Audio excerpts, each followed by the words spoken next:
1 week away from the MLB trade deadline, and the teams who plan to sell are coming into focus. According to our Jim Bowden, one of the sellers has been confirmed, the Arizona Diamondbacks. The D-backs are telling teams that they are open for business and will trade away some of their veterans. The top trade target is Geno Suarez, followed by right-handed starters Zach Gallen and Merrill Kelly, and first baseman Josh Naylor. All four players are free agents after this season, and Suarez made it known at the All-Star break that he'd welcome a move to the Bronx. I mean, Yankees is Yankees, you know. I feel like it's a team who want to win. They had the test from last year, but they're hungry still. If I go over there, like I said, I will do my best over there, try to help them win the World Series. You heard it there. Welcoming CBS Sports MLB writer Matt Snyder, who's playing the role of GM for several teams in a series of articles on CBSSports.com. And Matt, you are a man of many hats, literally and figuratively. So we're going to have you play GM here on HQ. Start with the Yankees. You're Brian Cashman. Is your top target Geno Suarez? And if so, are you concerned about his defense when your team is already struggling defensively? Yes, absolutely. He is the #1 target. Now, we have a lot of needs. We need starting pitching. We need relief pitching. As I said, we're going to throw the house at this thing a few weeks ago, and Eugenio Suarez is at the top of that list. Look, we've needed a third baseman all year. When we had Jazz Chisholm at third base, we needed him at second base because we needed a third baseman. This just makes it that much better for us that Eugenio Suarez has so much power. I'm looking at the lineup. We can go Cody Bellinger in the 2-hole, Aaron Judge in the 3-hole, Suarez in the 4-hole, Jazz Chisholm in the 5-hole, and then Giancarlo Stanton in the 6-hole. How powerful is that when you've got a 6-hole with Giancarlo Stanton? His defense, look, it can't get any worse right now. His defense is perfectly adequate at third base. A lot of the players that we have in-house need to play better on defense, and just because Suarez is our top target does not mean that we don't have any other needs. As I said, we're going to throw the house at this thing. But yeah, man, I've got the chance to add Eugenio Suarez at the trade deadline. He sounds like he wants to come here. Of course, I'm going to go after him. Hey, as long as you score more runs than you give up, that's all that matters at the end of the day. But Absolutely. You got to be able to score runs. And if you don't, then you're kind of, well, you know what. The Mariners, Reds, and Cubs are among the teams who are also interested in Suarez and his 36 home runs. Matt, speaking of the Cubs, you're Jed Hoyer. What's your best move for the Cubs at the deadline?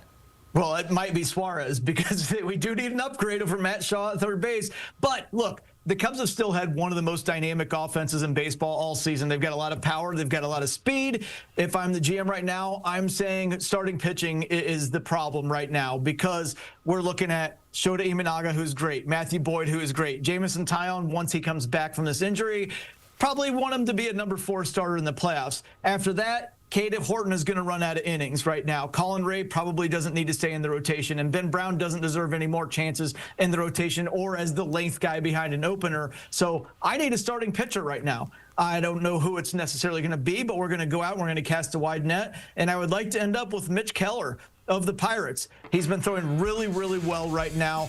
ERA well under 3 in the last 8 games, and I think there's another gear in there. Somebody who cuts his fastball like that. We have done well with pitchers like this.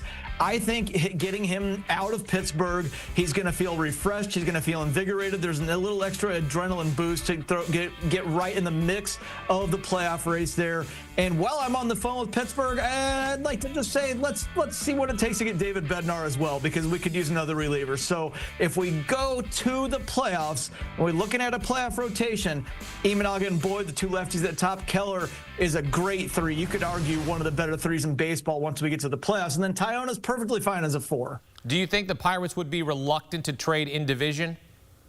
No, I don't think so. I mean, they've done a lot of work with the Cubs in the past, and right now it's all about getting the best return possible because it doesn't look like they're ready to contend next year anyway. And they're probably trying, because of ownership, to get out of Keller's money. He has a contract that the Pirates obviously willingly offered him, but he doesn't get expensive until next year. It's heavily backloaded. He's got 3 years and about $53 million left on there. I'm sure if the Pirates could shed that, they wouldn't care who took him. And they got Bubba Chandler waiting in the wings, so if they do end up dealing a starter, they got him ready to go at the major league level. Cubs chasing the red-hot Brewers in the Central, sit 1 game back, while the Phillies are a half game back of the Mets in the NL East. Matt, put on your Phillies GM hat. You're Dave Dombrowski. You need bullpen help. What's the move you're making if you're the Phillies? Yeah, there are multiple relievers that we could go out and go after, and we are definitely going to do that. But we just signed David Robertson, and once Aaron Nola returns from his multiple injuries down the stretch, we're going to have such a loaded rotation that we can kick some of the rotation guys into the bullpen. I think it's more important to get a little bit more balance into this lineup that's become way too top heavy, way too reliant on Kyle Schwarber, Bryce Harper, and Trey Turner. So I'm going to go out and I'm going to try to buy low on Luis Robert of the White Sox right here. We could use a center fielder who swings from the right side. All three of our starting outfielders have a negative WAR right now, by the way. Luis Robert in 2023 was one of the best players in baseball. I mentioned earlier about the Cubs and if you go out to grab somebody like Mitch Keller off a bad team, how he can get reinvigorated. I think Luis Robert just wants to be freed and wants to go play for a winner. And last 9 games, hitting .375 with an OPS of over 1,000. He's already starting to turn the tide from a bad couple of years. He could add a new dynamic to that Phillies lineup. So as Phillies GM, we are going to go hard after Luis Robert, and it would be a very fun move. Yeah, there's several teams interested in Luis Robert, including the Mets. The Reds have had some interest as well, reportedly. The reigning World Series champion Dodgers will reportedly be aggressive at the deadline. Andrew Friedman, Brandon Gomes looking to upgrade. Matt, you wrote about what the Dodgers should do at the deadline on CBSSports.com. What's the #1 move for L.A.? Well, the first thing I want to say, if I'm the Dodgers GM, is I'm incredibly frustrated that we even have to buy, because all offseason we talked about how we wanted to be deadline proof. We wanted to be so deep everywhere. We don't need to make a move. But then several guys in the bullpen don't pitch as well as expected. We have a lot of injuries in the bullpen. Kirby Yates hasn't worked out as well as we thought. Tanner Scott now has an elbow injury. And while Michael Kopech and Blake Treinen are both coming back soon, we've had so many injuries. We want to kind of go out and make a big move in the bullpen.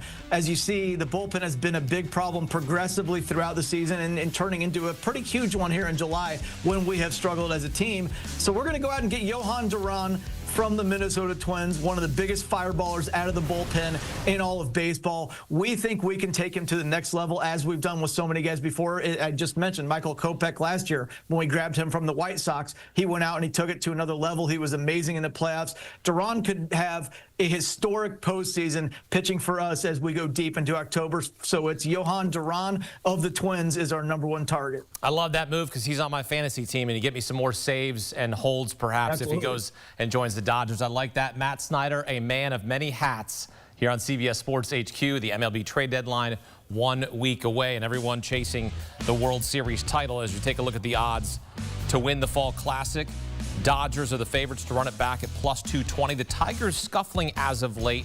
Second shortest odds at +850. See the Phillies there +900 and the Mets at +950. Yankees further down the board. They're chasing the Blue Jays in the AL East +1,000 to win the World Series. We haven't seen a team win back-to-back World Series titles since the Yankees won 3 in a row from 1998 to 2000.